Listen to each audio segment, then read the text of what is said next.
ada ruang, ya ada ruang. Ruang di mana zaman akhir ini orang merasa bahwa tantangan modernitas, tantangan zaman ini tiba-tiba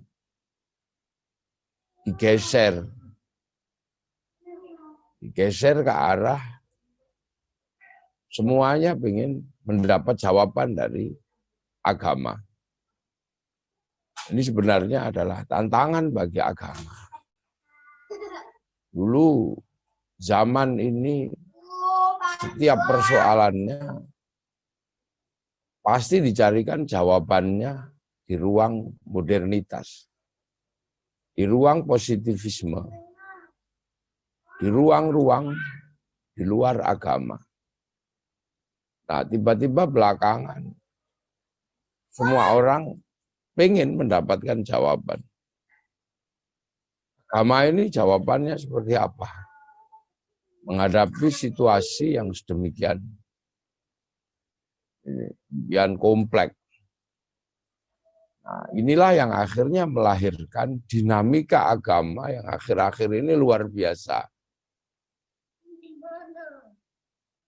Luar biasa, apa ya, menyeruak cerita tentang jawaban dari agama. Ada yang kemudian menjawab dengan saklek bahwa semua harus dikembalikan pada agama. Karena agama itu sifatnya kafah, melingkupi seluruh kehidupan. Nah, lahirlah kelompok-kelompok yang kemudian anti perubahan zaman. Mungkin bisa disebut ada kelompok yang menyebut diri dengan Salafi. Ini kelompok-kelompok yang terkadang kemudian mencoba membawa agama dengan keyakinan kafah, sehingga seluruh problem sosial harus mendapat jawaban dari agama. Tapi akhirnya kemudian lahirlah sebuah paham bahwa agama harus menjadi kunci. Makanya ada yang kemudian anti modernitas, anti kekinian, bajunya kembali ke zaman salaf, ekonominya kembali ke zaman salaf, bahkan sampai sistem kekuasaannya kembali ke zaman salaf. Nah, itu di kalangan mahasiswa juga menggejala gitu. Nah, pemahaman seperti ini diimbangi juga ada kelompok-kelompok yang bahwa melihat agama itu mampu menjawab seluruh persoalan. Cuman konteksnya apa? Itu konteksnya apa? Di mana agama harus diletakkan dan di mana agama harus ikut pada perubahan sosial yang sifatnya mengawal. Nah, kelompok-kelompok ini juga mulai rame di kalangan manusia modernis ini, manusia kekinian. Bahkan kadang dua cara pandang ini saling bergesekan. Nah, ada yang kemudian melihat bahwa agama itu guidance, itu aja. Guidance di mana seorang punya tanggung jawab kepada Tuhannya. Urusan-urusan yang bersifat duniawi itu tidak semua harus dikaitkan dengan agama. Sebagian berpegang kepada prinsip Rasulullah, ana a'lamu bi umuri dinikum wa antum a'lamu bi umuri dunyakum. Aku lebih mengerti urusan agamamu, tapi kamu lebih mengerti urusan duniamu. Nah, alur besar ini belakangan memang saling menguat, saling menguat. Nah, kita ini juga tidak berada di jalur salafi, juga tidak berada di jalur yang ekstrim liberal mungkin ya. Kita ini ya, hidup di antara itu. Bagaimana kemudian kita memegang agama, tapi pada saat yang sama bagaimana kemudian agama juga mampu merespon perubahan zaman. Nah, konteks ini akhirnya kemudian menemukan ruangnya masing-masing. Nah, secara konseptual kemudian inilah yang disebut Islam wasatiyah. Jadi ekstrim juga enggak, liar juga enggak. Gitu. Tapi bagaimana kemudian orang masih tetap berada di dalam ruang agama, tapi tidak kemudian lepas dari semua yang hari ini sedang terjadi dan dialami oleh manusia kekinian. Dan itu memang tidak mudah mengambil sikap ini. Sikap ekstrim kanan itu mudah, ekstrim kiri itu mudah. Tapi yang susah itu memang di tengah-tengah. Nah inilah yang kemudian cara pandang seperti ini. Bagaimana kita di tengah-tengah dalam situasi seperti ini memang menjadi i'tiqad Nahdlatul Ulama dan menjadi i'tiqad anak-anak Nahdlatul Ulama. Cuman dalam situasi seperti ini butuh perangkat-perangkat gitu. Butuh perangkat-perangkat. Nah, bagaimana mensikapi dunia yang terus bergerak? Ini perangkat-perangkat peradabannya harus ada. Nah, perangkat-perangkat peradaban itu untuk menghadapi situasi yang seperti ini. Ini di NU masih lengkap. Santri masih komplit. Kenapa? Karena jalur penerimaan ilmu di kalangan santri ini masih utuh. Masih utuh. Masih utuh maksud maknanya adalah duplikasi cara hidup Rasulullah yang komunal, yang bersama, sehingga Rasul bisa dicontoh oleh para sahabat. Kana lakum fi Rasulillahi uswatun hasanah. Itu karena Rasulullah hidup bareng dengan sahabat, sesuai dengan watak komunalnya orang Arab. Guru bersama, sumur bersama, pohon bersama, makan bersama, itu kan tradisi komunal. Sehingga Rasul bisa dicontoh. Nah, hulu Islam yang seperti ini, itu di Indonesia oleh para ulama diduplikasi. Itulah. Duplikasinya apa? Ya duplikasinya kemudian ada pesantren. Pesantren inilah yang menduplikasi kehidupan Rasulullah, di mana Rasulullah hidup bersama sahabat, di mana santri hidup bersama yai. Itu makanya dalam situasi seperti ini, santri nggak pernah kehilangan stok ilmiah. Nggak pernah kehilangan stok ilmiah. Kenapa? Ya karena duplikasi kehidupan Rasulullah ada di kehidupan modern. Ya, apa yang namanya pesantren. Sehingga untuk merespon perubahan zaman secara ilmiah, santri nggak pernah kehilangan stok. Stok ilmuwan nggak pernah kehilangan. Karena sebuah sistem yang komplit, sebagaimana yang dilakukan oleh Rasulullah dan para sahabat terduplikasi di dalam tradisi pesantren. Makanya cari sistem ilmu apapun di pesantren nggak pernah kekurangan. Nah, sehingga kemudian ketika Islam berada dalam ruang kiri ataupun ruang kanan, ruang ekstrim atau ruang yang sering disebut sebagai liberal, santri punya pijakan. Gitu. Santri punya pijakan ilmiah. Inilah yang membuat segala perubahan zaman tidak pernah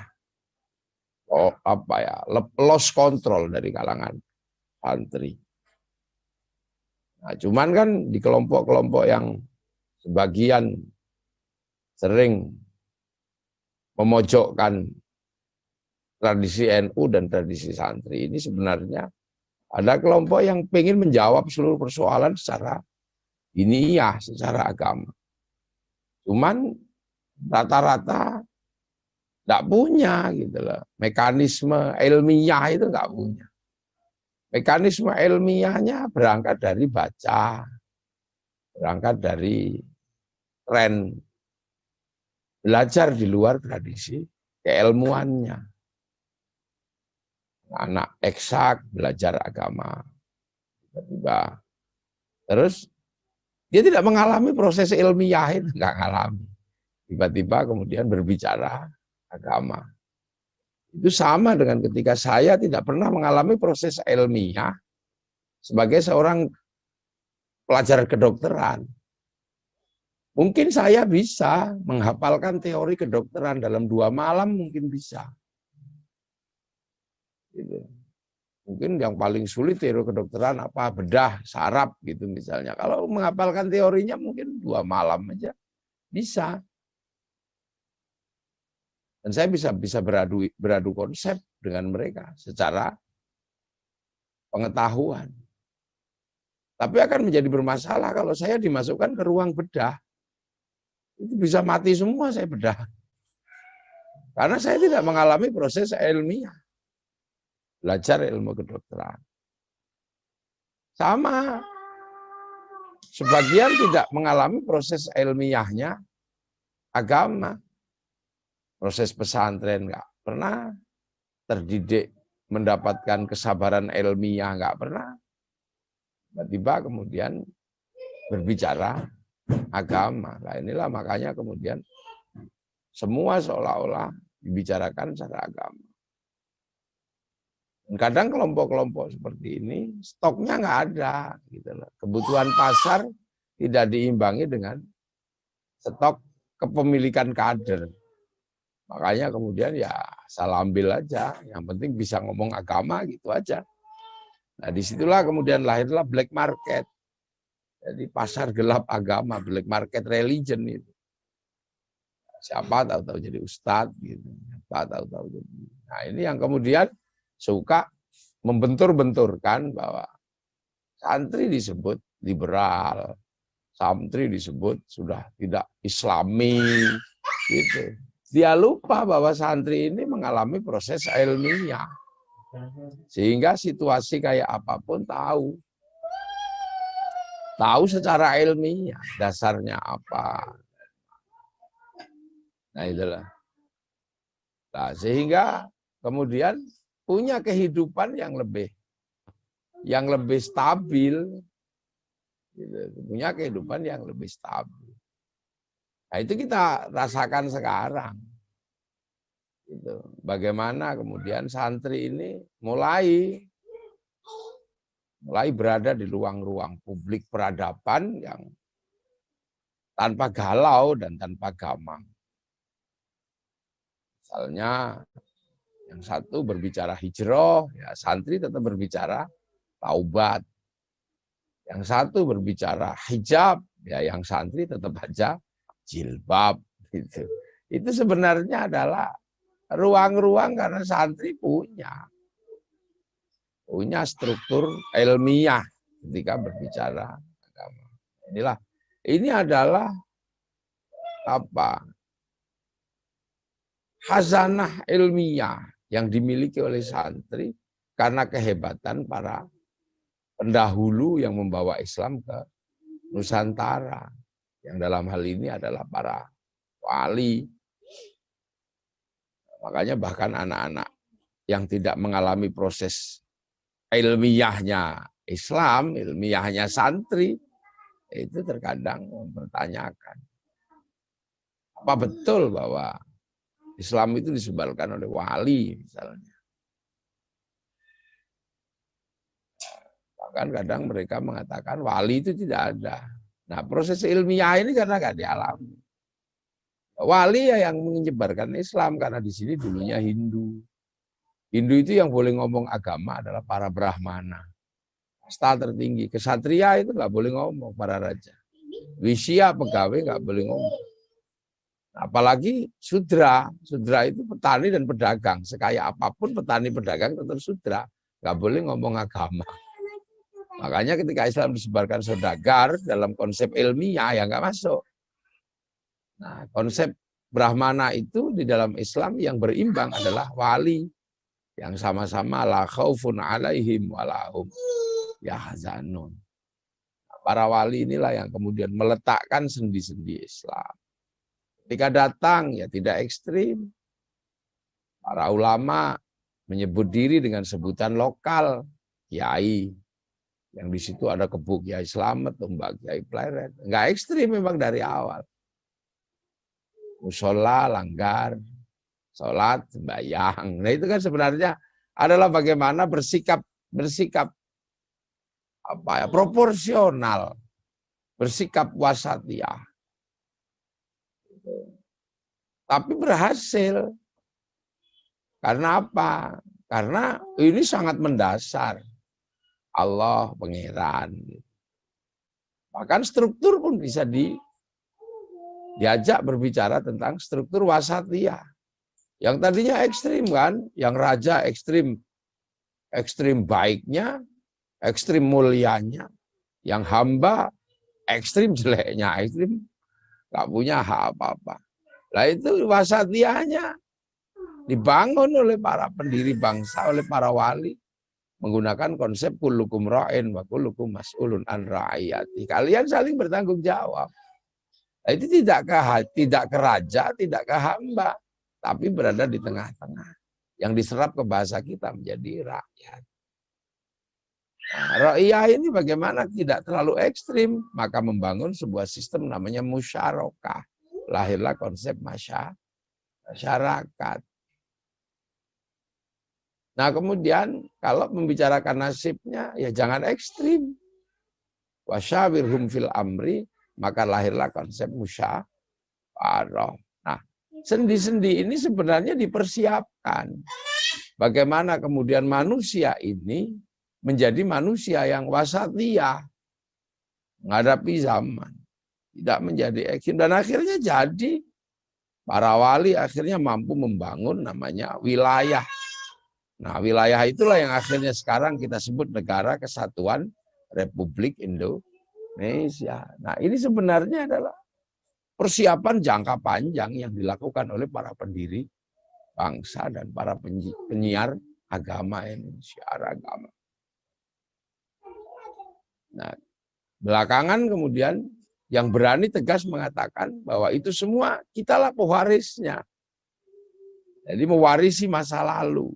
Sementara yang lain mengatakan nggak ada warisannya, bahkan mengatakan wali tidak ada, padahal dia hidup di wilayah.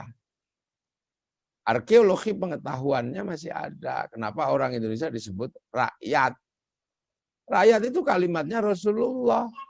Kenapa orang berkumpul disebut musyarakah atau masyarakat? Itu bahasa Arab, bukan bahasa Jawa. Musyawarah juga bukan bahasa sini. Nah, akhirnya orang juga paham, ini dulu siapa sih yang meletakkan sendi-sendi wasatiyah seperti ini? Bisa berada di tengah-tengah situasi yang paling sulit. Nah ini para wali yang akhirnya menghasilkan wilayah, dan wilayah itulah yang akhirnya kita tempati sekarang. Dan itu diteruskan oleh Nahdlatul Ulama. Nah, Nahdlatul Ulama diteruskan oleh anak KMNU, keluarga mahasiswa Nahdlatul Ulama. Nah, itu makanya sekarang kita merasakan betul nikmatnya diajarkan bukan semata-mata wacana agama, tapi menjadi konsep gerakan yang kita lanjutkan dari para pendahulu kita. Nah, itu yang namanya wasatiyah. Nah, sekarang enak. Di mana zaman sudah bergerak demikian maju, wasatiyah sangat dibutuhkan. Di mana manusia disatukan oleh sesuatu yang dulu terpisah-pisah. Gitu loh. Sekarang manusia ini disatukan. Disatukan oleh apa? Oleh peradaban baru. Di mana yang muslim membutuhkan yang non-muslim. Semua saling membutuhkan sekarang. Contoh aja sekarang, kita sedang Zoom. Nah, Zoom ini disatukan oleh sebuah teknologi. Yang teknologi awalnya bukan dari anak Islam yang buat Zoom ini. Kita tidak boleh ekstrim. Kita bisa komunikasi dengan mudah. Yang dulu ini yang bisa melakukan hanya para wali. Yang bisa zoom-zooman jarak jauh itu hanya para wali. Tapi seiring perkembangan zaman, sekarang yang penting punya kuota bisa zoom-zooman. Nah, yang buat apa orang Islam? Bukan. Kaum muslimin bisa pergi haji dengan nyaman. Karena apa? Karena ada orang yang bukan Islam bikin pesawat. Dan kita bisa melepaskan diri dari situ. Bahkan ketika jamaah haji membludak, pemerintah Saudi Arabia harus memanggil Paris Hilton yang tidak pernah pakai celana panjang. Ini adalah, iya, makasih ya. Jadi kita nggak bisa. Ini zaman baru. Tuntutan wasatiyah itu di depan mata, bukan semata-mata konsep. Itu kan kita hidup bersama, saling ketemu. Kalau di zaman Nabi Nuh ya enak, satu keluarga, satu suku. Di zaman Nabi Ibrahim, lintasannya baru Mesir sama Filistin. Para sahabat lintasannya baru Makkah, Madinah. Itu pun sudah wasatiyah. Ketika membangun kebersamaan di Makkah, Madinah, disepakatilah namanya Piagam Madinah. Itu kan sesuatu yang memang bisa kita lihat. Tapi sekali lagi bagi yang tidak pernah mengalami proses ilmiah di dalam agama, kadang yang kayak gitu-gitu nggak bisa dilihat. Gitu lah. Nggak bisa dilihat, bahkan kemudian disebut liberal. Pancasila, kesepakatan bersama disebut liberal. Ini zaman ya akhirnya kita yang harus menjadi garda depan perubahan zaman dalam tantangan agama Islam. Ya kita yang bisa melewati fase itu. Sudan akhirnya kemudian melepaskan diri dari kekuasaan yang berdasarkan agama seiring waktu kesulitan. Mesir, gagasan Ikhwanul Muslimin yang demikian kuat pun gagal di Mesir. Gagasan Hizbut Tahrir pun gagal di Filistin karena mereka apa? Tidak bisa melewati proses perubahan ini secara wasatiyah. Ya lama-lama ditinggal juga. Di Indonesia sama. Tidak bisa bersifat wasatiyah, ya akhirnya bentrok dengan zaman. Nah itu kan sebenarnya zaman juga sudah tidak bisa ngotot orang gitu kan. Orang bisa diuji. Kelompok-kelompok radikal ya semakin hari semakin tidak mendapatkan tempat. Karena apa? Ya karena nggak kontekstual. Mau dipaksain kayak apa ya nggak bisa. Gitu loh. Mengharamkan bank, ya apa dia bisa? Pergi haji terus tidak pakai bank, ya nggak bisa.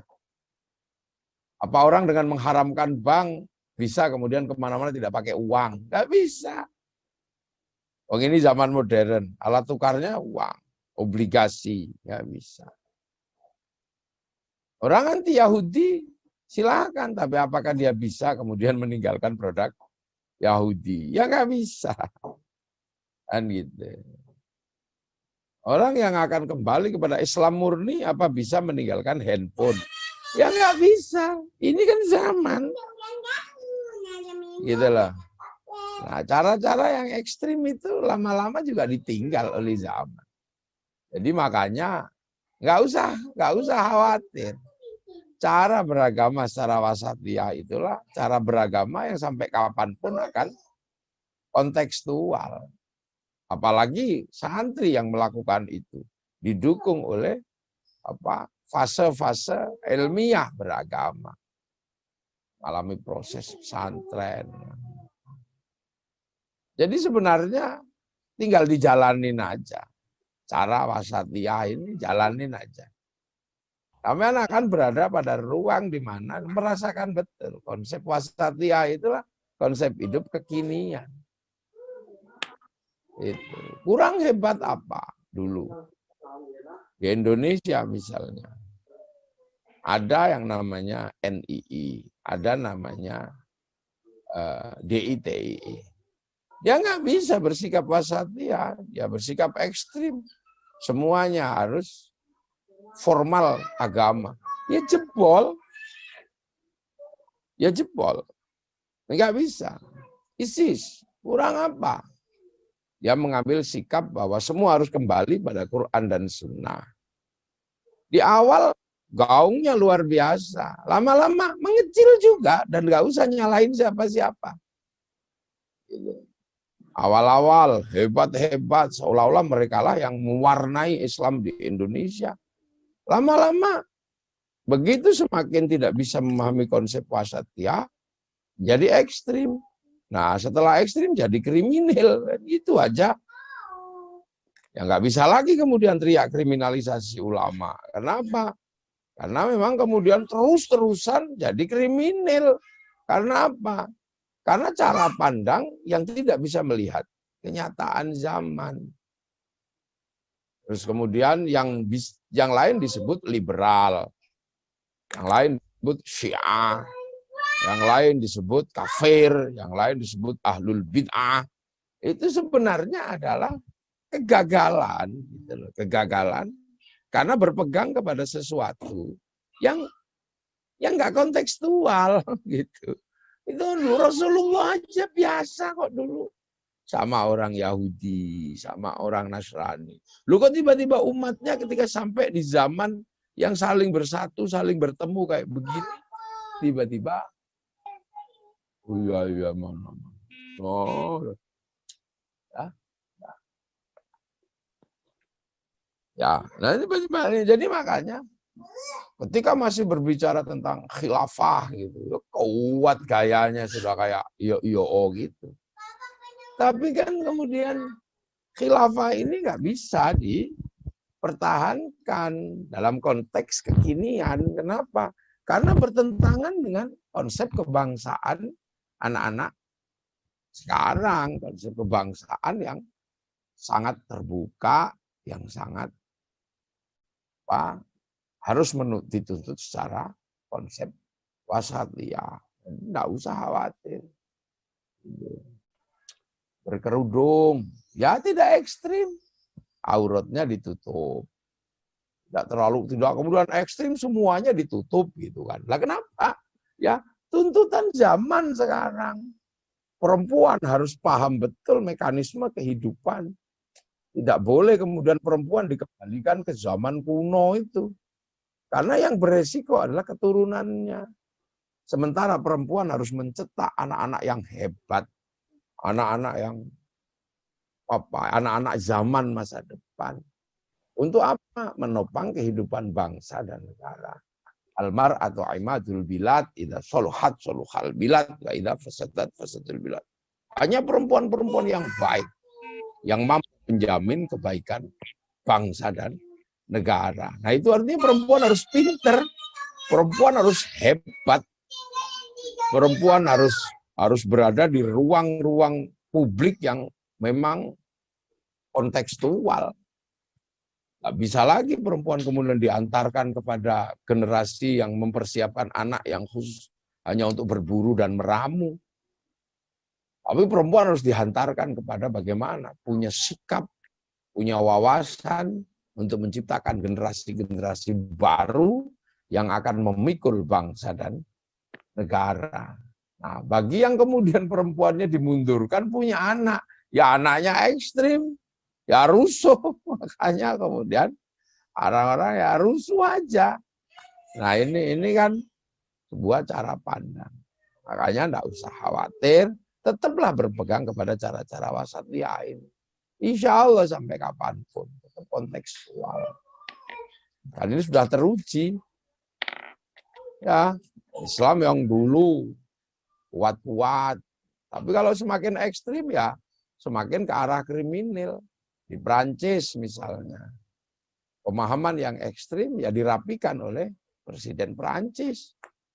Tapi yang tetap kayak kita, yang wasatiyah, masjidnya dijaga sama Prancis. 2000 masjid. Di sana hidupnya normal. Tapi satu aja yang muncul tiba-tiba ekstrim, ya kriminal. Sama dengan di Indonesia. Nanti lama-lama kalau orang-orang itu sudah rimnya sudah blong, ya pasti kriminal semua, kita lihat aja. Kriminal semua. Karena merasa sebagai kelompok baik. Yang terbaik adalah agama. Kehidupan sosial jelek kalau tidak dikembalikan kepada agama. Nah ini cara pandang ini pasti akan diseleksi oleh zaman. Kalau cara pandang itu tidak diseleksi oleh zaman, bahwa ada hal-hal lama dan ada hal-hal baru yang harus seimbang, nggak mungkin ulama kita mengukuhkan slogan al-muhafadzatu 'alal qadimis shalih wal akhdhu bil jadidil aslah. Ini kan slogan yang sudah diuji oleh sejarah. Gitu. Bahwa bersikap ekstrim itu tetap aja nggak ada tempat. Ada tempatnya. Itulah makanya sikap wasatiyah ini adalah sikap masa depan. Itulah waj'alnakum syu'uban wa qabaila lita'arufu. Kamu saling pengertian. Itu sebenarnya adalah prinsip dasar wasatiyah. Kan gitu. Itu prinsip dasar wasatiyah. Jadi harus saling mulai mengerti. Karena umat Rasulullah ini ketemu semakin dengan antar agama, antar negara, antar bangsa. Itu terjadi sekarang. Nah, ya, karena sudah ketemu. Zaman Nabi Ibrahim baru Mesir sama Filistin yang ketemu. Umat Nabi Ibrahim belum ada yang sampai Bekasi. Belum ada waktu itu yang sampai Tangerang atau sampai Jakarta. Tapi umat Rasulullah ini umat yang sudah ketemu. Umat yang sudah saling ketemu. Ya kan. Dengan Afrika kita bisa ketemu. Dulu harus nunggu flora dan fauna. Sekarang untuk ketemu Afrika kita tinggal ketik, mau ketemu dengan orang Eropa pakai Google. Nah, ini sesuatu yang nggak bisa dihindari. Sikap wasatiyah adalah sikap masa depan. Jadi sikap wasatiyah itu sikap masa depan. Di mana dunia akan semakin disatukan dalam satu titik-titik persatuan. Seluruh sistem informasi sekarang sudah disatukan dalam Google. Di mana orang ngomong apapun, bermedia apapun, pasti terdaftar di Google, di sebuah kotak. Mungkin yang dulu dibayangkan oleh orang Eropa kotak Pandora itu ya sekarang kotak Google itu.